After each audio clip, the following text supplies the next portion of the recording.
My name's Steve. I run something called Well Raver in Exeter.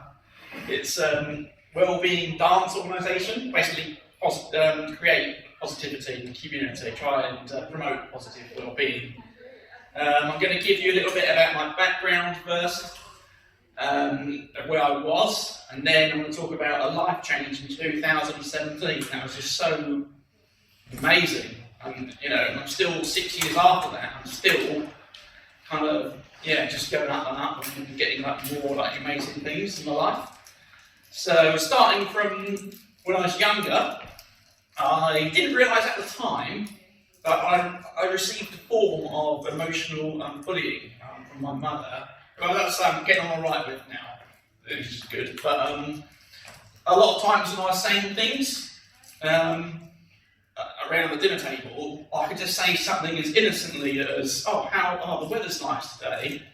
And it'd be spoken down to, of course it's nice today, or something like that. And it's like that kind of thing happens, a lot. And when at school, I didn't have much confidence at school. I got bullied a lot. So my family moved out of northwest London in 1985. I was 8 then, to a country, small town called Berkhamsted. And from when I was about 8 to when I was 18, I was quite severely verbally bullied because I had no self-confidence or anything. And this led me to have lots of problems when I was getting older.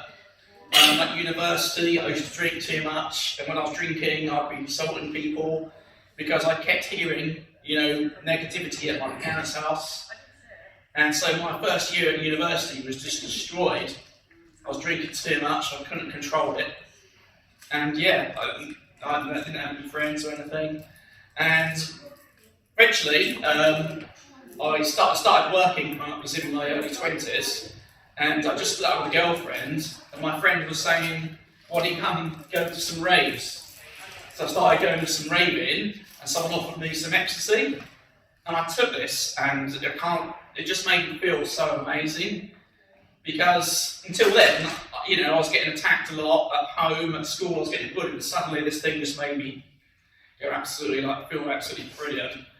I did that for a year, and then I started taking it once a week instead of once a month, and then I was talking to my flatmate, and my flatmate said, we talked about a movie, watched a horror movie, and then something triggered something, and I had this, they say the walls come in, I had the most biggest, horrible panic attack, and that was when I was 23, and that lasted until I was 40, so 23, 17 years, all day I was having panic attacks, I was worried about having a panic attack, and when I was, the only times where I wasn't having a panic attack is where I was concentrating on something, so I was working or something, used to be a software engineer, so I just that, then I was okay, but as soon as I went home, it just comes on, so in my late 30s, I could live my life, I went travelling, I was in my mid-20s, had a brilliant time, also I was living and working in Japan for a few years, so my wife's Japanese, I went over to Japan for a few years, but even Japan, I found it, I was loving, I was doing English teaching, but the actual culture of Japan is very kind of serious. I like to have a bit of a laugh, have a joke, wind up with my mates, but in Japan, you can't really do that, you have to sort of rein yourself in. So I came back in 2011 from Japan to the UK. I was not in a good state at all. I was I had panic attacks. I also had a bit of psychosis, understanding how psychosis. I think I had some OCD as well. I just had so many things going on. And so I came to Exeter in 2011 to have a master's degree at Exeter University, teaching English to speakers of other languages. And when I did the masters, I got some therapy, I got some CBT, so I was relatively relaxed. And then I started to understand a lot about what it had come from. It wasn't just doing the ecstasy, it was also from when I was younger. So it was kind of I started to understand it, but CBT didn't really stop the anxiety. Then the job that I wanted to do in Exeter, the teaching job didn't work out, and then I was kind of left pretty much nowhere. So I just put all my eggs into one basket. So I started doing some administration work at the county council. Did that about 3 years. But I was finding that I could apply for lots of jobs and I could get interviews for nearly every job I applied for, but I couldn't do the interview process because my anxiety was stopping me responding to the questions.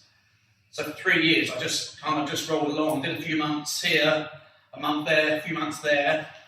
And then 2017, I just went to the job centre and I said, look, my life's not going anywhere, right? And then the job centre said, why don't you try volunteering at the YMCA Job Club, which is helping other people to get jobs. So I started helping people write CVs, I started helping people do cover letters. And suddenly I felt my teaching experience coming in, I felt my IT experience coming in. I just felt so good doing that. And that was in early 2017.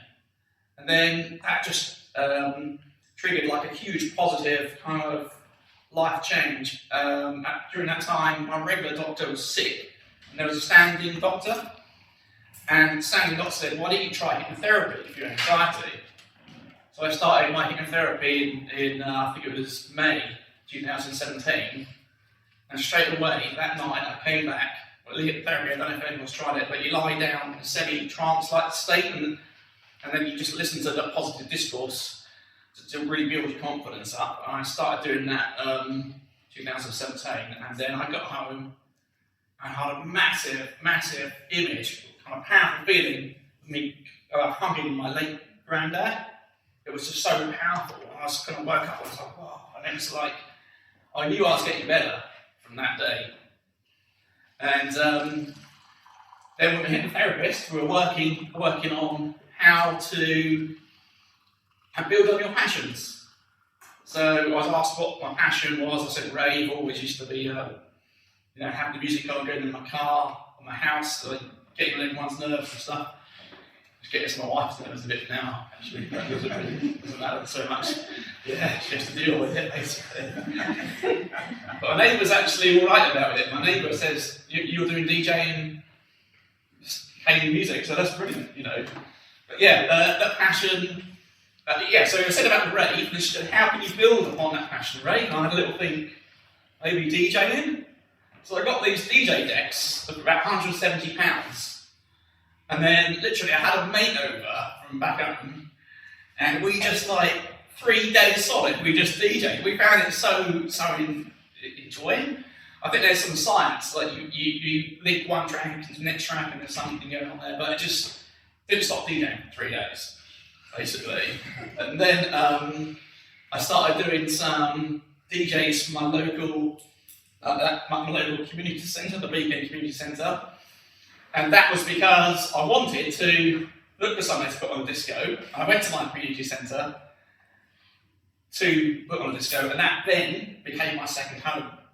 I go there, pretty much going there every Friday for the last 6 years. And actually, it's really brought me out of myself, but I've just met so many people through it, made so many friends, it's all really positive. And then, so it's like the hypnotherapy calmed me down, and suddenly go to the community centre and meet loads of people, and that was the first time ever I felt at home. First time ever, I didn't want to get a plane and go off. When I was living I was working in Watford, I wanted to go travelling. When I was travelling, I wanted to go somewhere else. This was the first time in my life I really felt settled. And straight away, my panic attacks went straight down. And then, a little bit of time passed. I was doing some little discos and things. Then someone said, why don't you go to do a DJ workshop at something called the Bridge Collective. It's this social enterprise at CRC that's recently closed, but they had a musical workshop there. As I've been thinking for a while about putting on my own events, I went to a sober rave around 2017 in the morning that Together, also known as EDP, put on. I was getting goosebumps. I thought, I want to put all these events on myself as a kind of show people that, you can feel well, put on events. And then I was playing some old school, and I wanted to show everyone else how to DJ, but they were all listening to music, right? And I thought, wow, this is pretty cool. Obviously, people are interested in it. I'm going to put on some events. So I started this Facebook page called Well Raver, and immediately I got 100 followers, and they weren't like many of my friends, maybe 3 or 4 of my friends joined, but yeah, all these people suddenly started joining the page. And then we did our first event in 2019 in the summer, and yeah, at first I put some tickets on Eventbrite, and then yeah, people started buying tickets, and I thought, wow, this is like pretty cool. And the event itself, we had like quite a few people there. There's a good amount of people dancing. Myself was DJing, and I was getting some good comments. And a guy called Noise Monkey, another DJ, he was DJing, and it was just like really good buzz. And from then we did 4 events. Then it was COVID, and then we started again after COVID. But I have had some experience with DJing, but I just can't put it into words. From when I played at the Phoenix Auditorium, as part of a Phonic FM radio station gig, I was supporting a band called Henge. If anyone's heard of Henge, it's like an electronic rock band. And everyone I was playing just before they came on. Hi, yeah, just going to follow on from that video quickly because I think it got cut short, unfortunately. Yeah, so I was supporting Henge, and I went up to the balcony at the Phoenix Auditorium, and I was on just before Henge, and the whole place was packed, and I tell you what, I felt 100 foot tall. I was getting on to the decks, and my friend who was with me at that evening, Helen, I just said to Helen, these are the best free drugs you can ever get. It was just, I just felt on top of the world that night.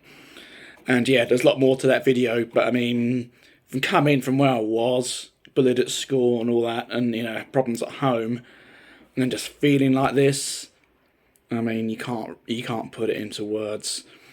I mentioned about this on a previous video, but yeah, there was a time when I went to the Exeter Phoenix Terrace bar, and yeah, I just knew I was going to smash it before I walked in. I had everyone jumping around, and yeah, the one this summer I got told to calm down, because people were dancing on the tables, and yeah, it's just like these feelings, you know, I just haven't had, you know, before my recovery, and just shows you if you follow your passions, you know, do something you really believe in, it's shocking where you can go.